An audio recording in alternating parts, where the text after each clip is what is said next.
Hello ladies and gentlemen, and welcome back with another Batman 66 episode review. Today we'll be reviewing the episode Joker Goes to School. Hope you enjoy it.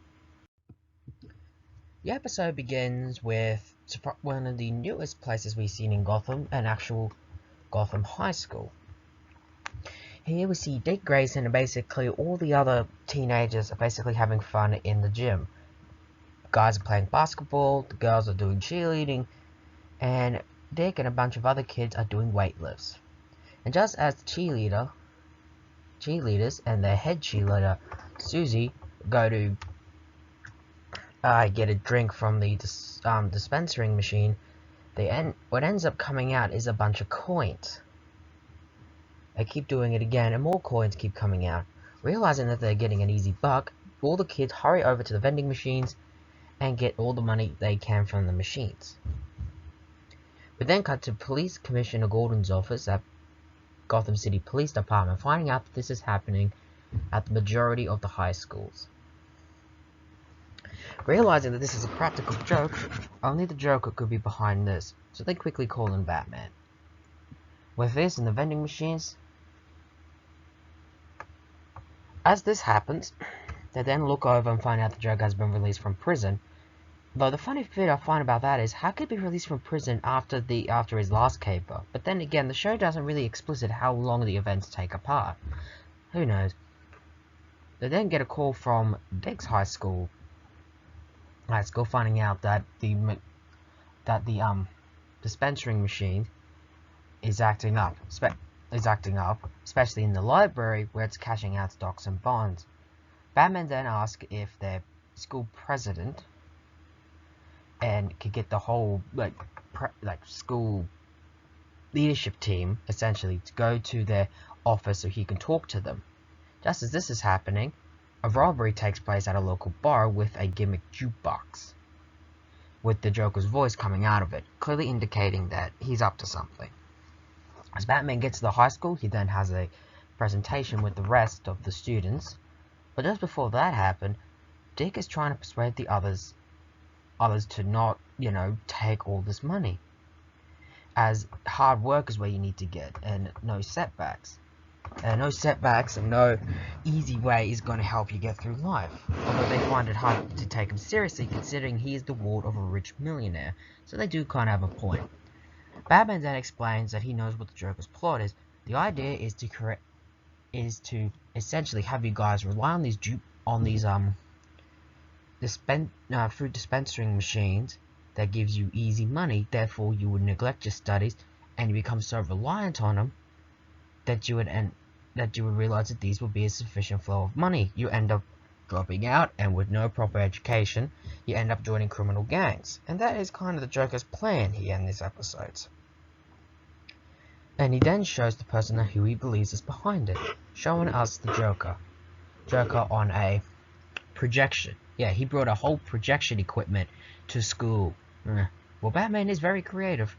Just as he does this, the projection machine acts up, and it's revealed that the Joker is in the room.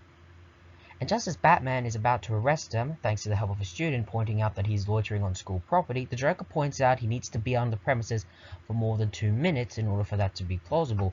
Realizing that they have really no evidence of how long he's been there, they have no choice but to let him go. And just as that happens, Batman gets a call from Police Commissioner about the jukebox robbery at the bar, and realizing the Joker was behind it, and that they could charge him with it. The problem is they can't, since the alibi was him. Gordon doesn't get what he means, and he says he'll explain later. Batman has a quick word to Dick in private, saying to get out of school quickly as you can and get back to the Batcave to help me with this. The usual. Quickly get out so we can solve this case, and he quickly drives away, but not by telling the students that nothing in life is free and go back to studying. Just as this is happening, we then cut to the Joker's headquarters at a local candy store named Easy Living. I get the references they're trying to do with this episode. We then find out that they have this hideout behind the candy store where they're making all these, gadget stuff. Clearly Joker planning a big caper. We then find out the majority of the gang are made up of high school dropouts. And the gang is called the bad pennies. They then find out that the secret member of the gang is cheerleader Susie, who has joined in with Joker to get, in the finer things in life, easy living, and the fact that she's head cheerleader, she managed to get on the student council that easy. I'll explain that more in the later bit of the episode. And we also find out that she's stolen the answers to these exam papers. We don't know really what the Joker's real endgame is. We know that what he wants to do, but how he plans to execute it is still up in the air. Just as that happens, we then cut to the Batcave, where Batman plans to go to the school at night and essentially, get some evidence on these jukeboxes, knowing that they'll use the time at night, knowing that the Joker might use the time at night for him and his gang to go and rig him up. But just as that's happened, but at the same time while that's happening, Dick's trying to study. After that, they then head to the school. As that happening, Susie is in the school rigging the jukeboxes, only to realize that Batman's there. He quickly calls up the Joker and immediately tells the Batman's there. Realizing this, the Joker has a plan in mind. Just as Batman and Robin enter the school, they notice Susie's there, but she's managed to play it off, saying that she's noticed some suspicious looking characters in the gym. Batman and Robin, without any hesitation, go towards the jukebox.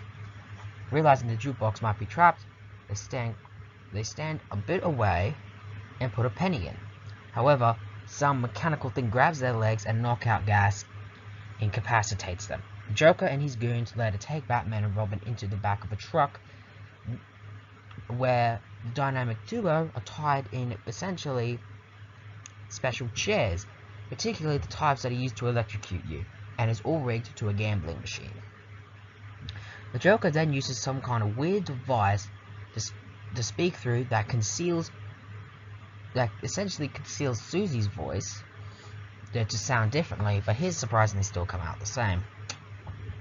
As he says this, he then says that he's going to give him a 50-50 chance to getting out of this. If it comes out 3 lemons, he'll win a huge ton of money and he'll be able to walk away. But if it comes out 3 lemons, he'll get 50,000 volts. However, the Joker says that this game is fair, so let's commence. He then puts the coin in the gambling machine and it starts rolling. 1 lemon, 2 lemons. Wait, 1 lemon, 2 lemons. But that's the thing. The Joker is essentially, that's the thing. That's where we kind of end. Essentially, the game. I miscorrected. It turns out that in this death trap, they need 3 oranges to get out.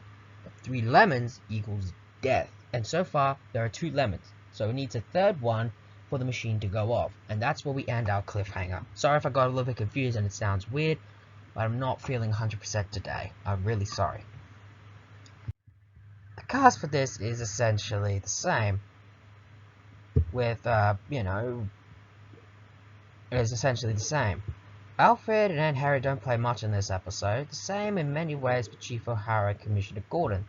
They're just, characters that we expect to see on the time, and they just brighten up the screen. But here we find something interesting. Batman is a true believer in education in this episode. And he believes that, that going down this path of easy living ain't gonna get you anywhere. That hard work will get you where you need to do, and you really need to take full advantage of school. I find this hard to believe, since these days it's not a bad thing to be a dropout. You can be a dropout and still be very successful, but I get the idea what he's trying to say. Take full advantage of the education that you're given, and it'll get you somewhere. Also like how Dick plays a bit more of a role, not just in this episode, but in the next 2-parter. We get to see more of his life, and I do like his character's a bit more explored in this 2-parter, especially since it's clear that he has a crush on Susie, and that's especially proven in the next episode. But of course, like always, the best bits about these episodes is the villain.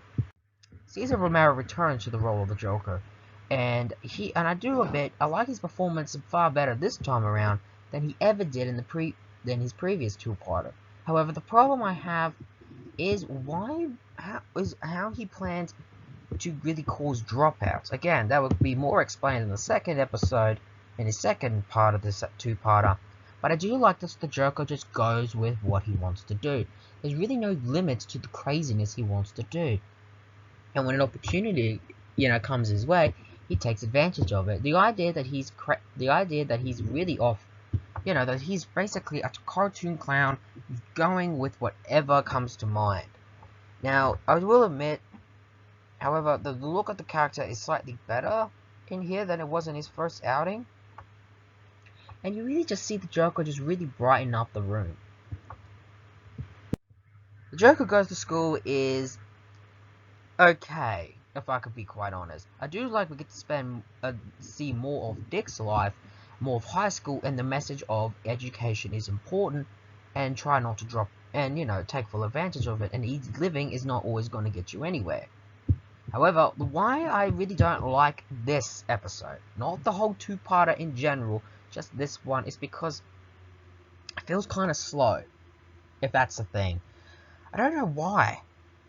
It's at a normal pace, but it feels very slow. However, I do like the cliffhanger here. How Batman really has no... you can really see Batman has no way to get out of it.